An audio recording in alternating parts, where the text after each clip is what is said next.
गुमनाम फसाने में मैं जिमी आपका दोस्त आज आपको सुनाने जा रहा हूँ एक ऐसी डरावनी कहानी जो सिर्फ सुनी नहीं जाती, महसूस की जाती है।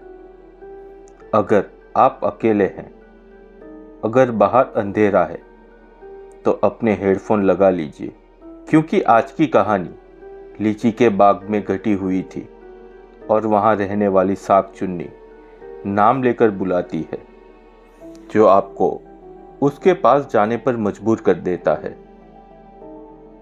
साल था 2020। दुनिया थम गई थी। सड़कों पर गाड़ियों का शोर नहीं था, सिर्फ एम्बुलेंस के सायरन की चीख गूंजती थी।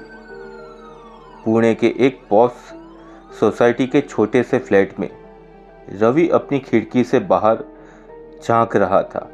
बाहर वीराना था और अंदर अंदर उसके सपनों की लाश बिछी थी। रवि एक होनहार सॉफ्टवेयर इंजीनियर था।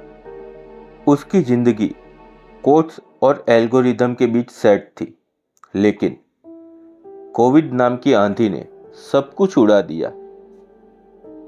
पहले वर्क फ्रॉम होम का मेल आया, फिर सैलरी में कटौती और अंत में वो मेल जिससे पढ़ने की हिम्मत किसी में नहीं होती। हमें खेद है कि हम आपकी सेवाएं समाप्त कर रहे हैं। 6 महीने, पूरे 6 महीने रवि ने उस बंद कमरे में घुटते हुए बिताए। बैंक बैलेंस अब खत्म हो रहा था और उम्मीदें टूट रही थी। शहर जो कभी उसे अपना लगता था, अब एक भूखे भेड़िए की तरह उसे काटने को दौड़ता था। आखिरकार जब मकान मालिक ने किराया न देने पर घर खाली करने का अल्टीमेटम दिया, तो रवि ने अपना बैग उठाया। उसने आखिरी बार उस शहर को देखा और बस पकड़कर अपने गांव मोर पानी के लिए निकल पड़ा। मोर पानी उत्तराखंड में बसा एक छोटा हरा भरा गांव। यहाँ की हवा में शहर जैसा प्रदूषण नहीं था, बल्कि मिट्टी की सौंधी खुशबू थी। रवि के पिता श्यामलाल जी इलाके के प्रतिष्ठित जमींदार थे। उनका लीची का बाग कई एकड़ में फैला हुआ था। मोर पानी की लीची की मिठास जितनी मशहूर थी, उतनी ही मशहूर थी उस बाग से जुड़ी खौफनाक कहानियां। जब रवि घर पहुंचा तो मां की आंखों में आंसू थे। पिता ने कंधे पर हाथ रखा और कहा, बेटा, पैसा हाथ का मैल है। तू वापस आ गया, हमारे लिए यही दौलत है। गांव की रातें सुकून देने वाली थी, लेकिन रवि को नहीं पता था जिस शहर की मौत से वो भागकर आया है, उससे कहीं ज्यादा भयानक मौत इस गांव में लीची के बाग में उसका इंतजार कर रही है। कुछ दिन बीत गए। रवि की उदासी अब धीरे धीरे कम होने लगी। गांव का जीवन सरल था। सुबह उठना, ताज़ा दूध, माँ के हाथ का खाना और शाम को दोस्तों के साथ चौपाल पर बैठना। रवि अक्सर दोपहर में पिता के साथ लीची के बाग में जाता। वो बाग वाकई जन्नत था। हजारों पेड़ों पर लदे लाल गुलाबी लीची के गुच्छे। जब हवा चलती तो पूरा बाग झूम उठता। पत्तों की सरसराहट किसी संगीत जैसी लगती। मीठी मीठी खुशबू इंसान को मदहोश कर देती थी। लेकिन रवि ने एक अजीब बात नोटिस की। बाग में काम करने वाले मजदूर सूरज ढलने के 1 घंटे पहले ही काम बंद कर देते थे, चाहे लीची तोड़ने का कितना ही काम बाकी क्यों ना हो। 5:30 बजते ही सब भागने लगते। एक दिन रवि ने पुराने माली रामू काका से पूछा। रामू काका पिछले 40 साल से इस बाग में देखरेख कर रहे थे। उनके चेहरे पर झुर्रियों का जाल था और आंखों में एक अजीब सा डर। काका, अभी तो उजाला है, सब इतनी जल्दी क्यों भाग रहे हैं? रवि ने पूछा। रामू काका ने अपनी बीड़ी बुझाई और सहमी हुई आवाज में बोले, छोटे मालिक, उजाला धोखा देता है। इस बाग का अपना समय है। सूरज डूबने के बाद यह जमीन इंसानों की नहीं रहती। रवि हंस पड़ा। अरे काका, हम 21वीं सदी में हैं। ये भूत प्रेत सिर्फ कहानियों में होते हैं। रामू काका ने रवि का हाथ कसकर पकड़ लिया। उनकी पकड़ मानो लोहे जैसी सख्त थी। हंसो मत बेटा, तुम्हारे दादाजी ने, तुम्हारे पिता ने, सबने ये नियम माना है। तुम भी मानने लगोगे। रात को बाग में मत जाना, चाहे कोई भी बुलाए, मत जाना। उस रात खाने की मेज पर पिता श्यामलाल ने भी यही बात दोहराई। रवि बाग की सरहद पर जो पुराना कुआं है, उसके आगे रात में हम कभी नहीं जाते। वहां वो रहती है। कौन? रवि ने पूछा। साग चुन्नी, मां ने धीरे से कहा, जैसे नाम लेने से ही वो आ जाएगी। वो औरत जो शादीशुदा मरती है, लेकिन जिसकी इच्छाएं अधूरी रह जाती है। वो सफेद साड़ी पहनती है, पेड़ों पर रहती है। और मां चुप हो गई। रवि ने बात टाल दी, लेकिन उसके मन के किसी कोने में जिज्ञासा का बीज पनप चुका था। उसे क्या पता था, जिज्ञासा ही विनाश का पहला कदम होती है। वो रात आम रातों जैसी नहीं थी। भादों का महीना था। आसमान में घने काले बादल थे और बिजली बिना बारिश के कड़क रही थी। यह अमावस्या की रात थी। रात के करीब 11:30 बजे घर में अफरा तफरी मच गई। रवि के पिता श्यामलाल जी को अचानक सीने में तेज दर्द उठा। उन्हें सांस लेने में तकलीफ हो रही थी। गाड़ी निकालो, अस्पताल ले जाना है, मां चिल्लाई। रवि घबराया। उसने जल्दी से चाबी उठाई, लेकिन तभी उसे याद आया, आज शाम को उसने पानी की मोटर चेक की थी, लेकिन वाल्व बंद करना भूल गया था। अगर वाल्व बंद नहीं किया तो टंकी का पानी बाग में बह जाएगा और कीचड़ इतना हो जाएगा कि गाड़ी निकालना मुश्किल होगा। मां, आप पापा को संभालो, मैं बस 5 मिनट में मोटर का वाल्व बंद करके आता हूं, रवि ने कहा।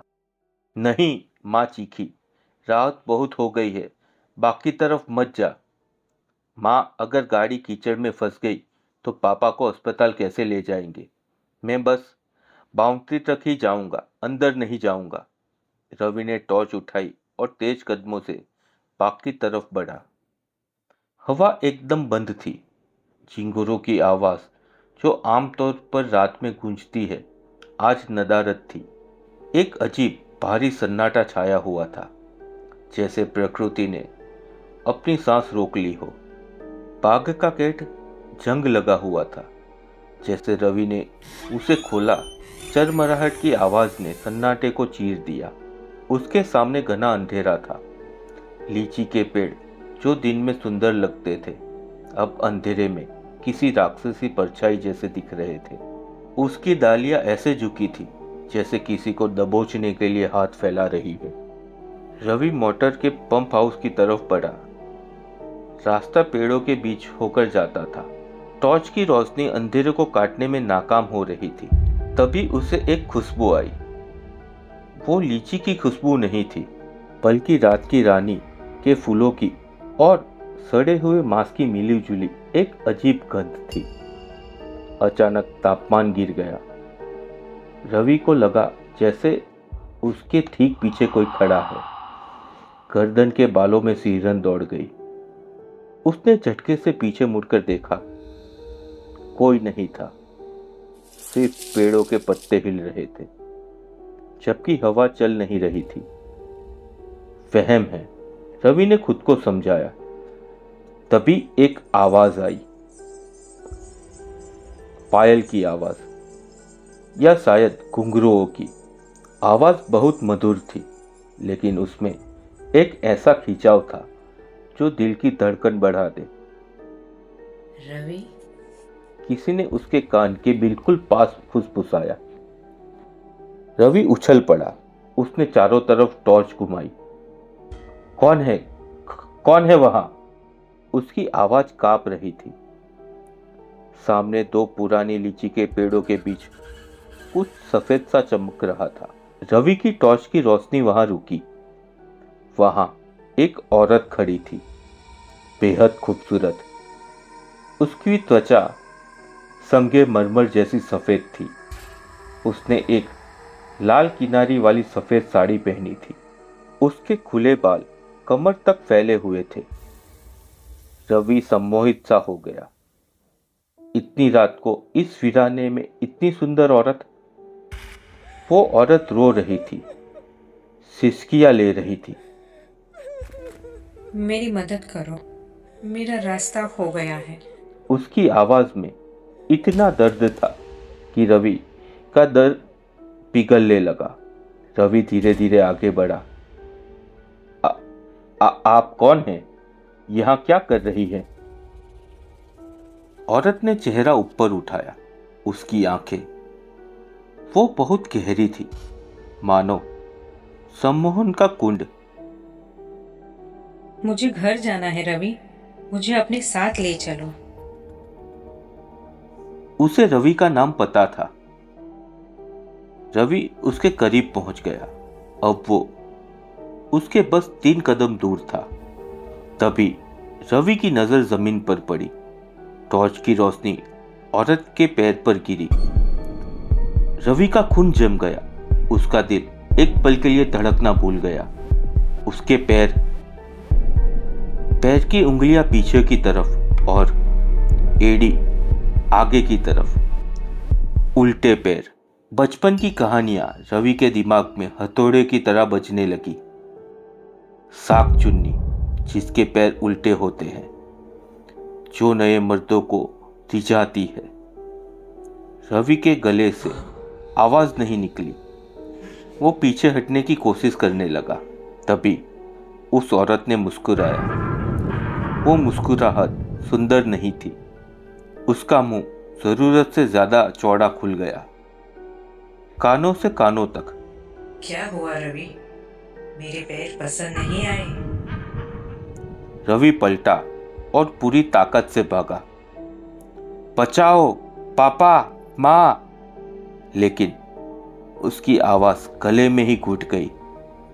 वो जितना तेज भागता, भाग उतना ही लंबा हो जाता।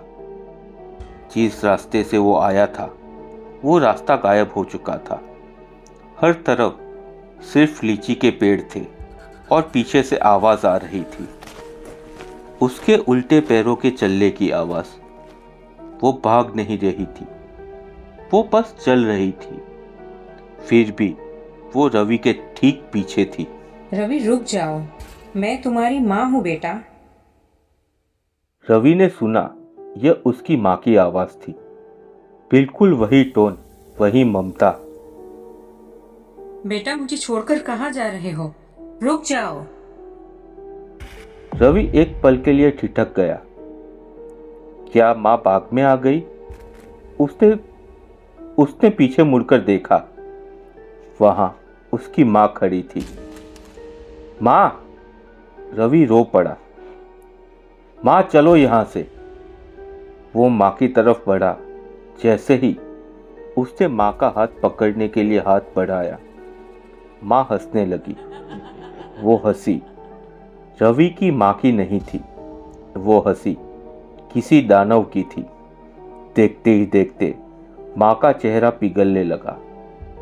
चमड़ी मोम की तरह टपकने लगी। आंखों की जगह 2 काले गड्ढे बन गए, जिनसे धुआं निकल रहा था। वो साफ चुन्नी थी। माँ की आवाज सबसे जल्दी असर करती है ना रवि? वो चुड़ैल बोली। उसकी आवाज अब एक साथ कई लोगों की लग रही थी। आदमी, औरत, बच्चे, सब मिलकर बोल रहे हो। उसने अपना हाथ बढ़ाया। उसके नाखून खंजर जैसे लंबे थे। मैं सालों से भूखी हूँ, मुझे एक साथी चाहिए। तुम अब मेरे हो। पेड़ अब हिलने लगे थे। लीचियां जमीन पर गिर रही थी, लेकिन फटकर उनमें से रस नहीं, खून निकल रहा था। पूरा बाग खून की बदबू से भर गया था। शाकचुन्नी ने छलांग लगाई। वो अब जमीन पर नहीं, हवा में तैर रही थी। रवि फिर भागा। वो गिरता पड़ता, कांटों से छिलता हुआ भाग रहा था। ये बाग मेरा है, यहाँ से कोई जिंदा बाहर नहीं जाता। शाकचुन्नी की चीख से रवि के कान के पर्दे फटने को तैयार थे। रवि एक पुराने पेड़ की जड़ से टकराकर गिर पड़ा। उसके सामने कोई रास्ता नहीं था। शाकचुन्नी उसके ऊपर मंडरा रही थी। उसके उल्टे पैर रवि के चेहरे के ठीक सामने लटक रहे थे। अब खेल खत्म रवि। रवि ने आंखें बंद कर ली। उसने मौत को स्वीकार कर लिया। तभी एक तेज रोशनी चमकी और एक कड़कती हुई आवाज गूंजी, जय बजरंगबली। एक भारी चीज हवा में लहराई और शाकचुन्नी एक चीख के साथ पीछे हट गई। रवि ने आंखें खोली। सामने रामू काका खड़े थे। उनके हाथ में एक बड़ी दराती और दूसरे हाथ में एक जलती हुई मसाल थी। रामू काका ने अपनी कलाई से एक पुराना जंग लगा लोहे का कड़ा निकाला और झपट कर रवि के हाथ में पहना दिया। इस कड़े को मत उतारना, रामू काका चिल्लाए। लोहा इसे रोक सकता है। शाकचुन्नी गुस्से में पागल हो गई थी। उसका रूप अब विकराल हो चुका था। बाल आसमान की तरफ खड़े थे। जीभ सांप की तरह लपलपा रही थी। रामू, तो फिर बीच में आया। आज मैं तुझे भी नहीं छोड़ूंगी। भाग रवि, पीछे मत देखना। रामू काका ने रवि को धक्का दिया। सीधा हनुमान मंदिर की तरफ भाग। रवि खड़ा हुआ और भागा। पीछे से उसे रामू काका के मंत्र पढ़ने की आवाज आ रही थी और शाकचुन्नी के चिल्लाने की। रवि, मेरे पास आओ। मैं तुम्हें प्यार दूंगी, तुम्हें दौलत दूंगी। शाकचुन्नी अब उसे लालच दे रही थी। उसकी आवाज में इतना आकर्षण था कि रवि के कदम अपने आप रुकने लगे। उसे लगा कि उसे पीछे मुड़ना ही चाहिए। पीछे मत देखना, रामू काका की आवाज आई, जो अब दर्द में कहरा रहे थे। रवि ने अपनी मुट्ठी भींच ली। लोहे का कड़ा उसकी कलाई में चुभ रहा था और वही दर्द उसे होश में रखे हुए था। वो बाउंड्री की तरफ भागा। जैसे ही उसने बाग की हद पार की, उसे लगा जैसे किसी ने उसकी पीठ पर जलता हुआ अंगारा रख दिया हो। शाकचुन्नी ने आखिरी बार वार किया था। रवि चीखा और बाग के बाहर की सड़क पर गिरकर बेहोश हो गया। अगली सुबह रवि की आंख अस्पताल के बिस्तर पर खुली। उसके माता पिता उसके पास बैठे थे। पिता की तबीयत अब ठीक थी। वो शायद एक बहाना था उस रात का, या एक संयोग। रवि के शरीर पर अनगिनत खरोंचें थी, लेकिन सबसे गहरा घाव उसकी पीठ पर था। एक जलते हुए हाथ का निशान। रामू काका? रवि ने सबसे पहले यही पूछा।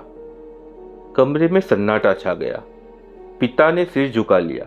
बेटा, रामू काका तो आज सुबह बाग में मृत पाए गए। रवि सुन्न पड़ गया। डॉक्टर कहते हैं दिल का दौरा था। लेकिन पिता की आवाज कांप गई। उनका चेहरा ऐसा लग रहा था जैसे उन्होंने साक्षात मौत को देखा हो, और उनका शरीर पूरी तरह मुड़ा हुआ था।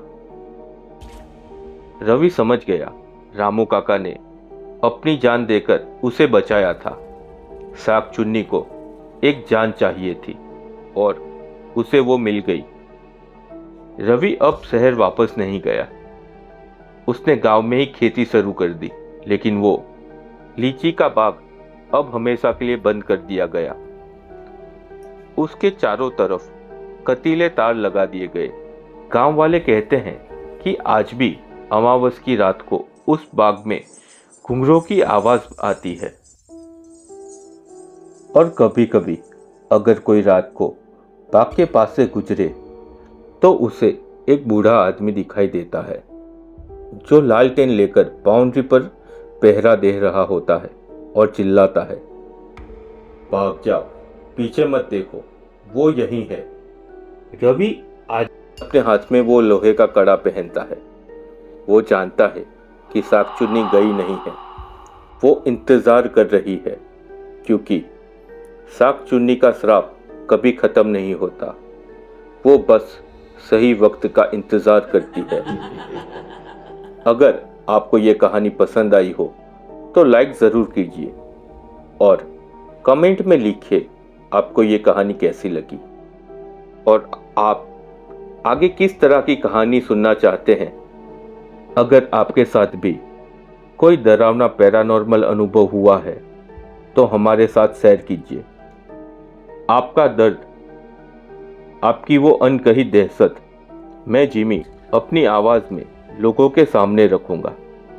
अगर आप ऐसी ही डरावनी, सच्ची, रूह कपा देने वाली कहानियां सुनना चाहते हैं तो गुमनाम फसाने को सब्सक्राइब करना मत भूलें और बेल आइकन को ऑल पे सेट कर दीजिए। और हाँ, संभल के रहिए, क्योंकि कुछ कहानियां सिर्फ कहानियां नहीं होती। मिलते हैं अगली कहानी में, तब तक अंधेरे से दोस्ती मत कीजिए।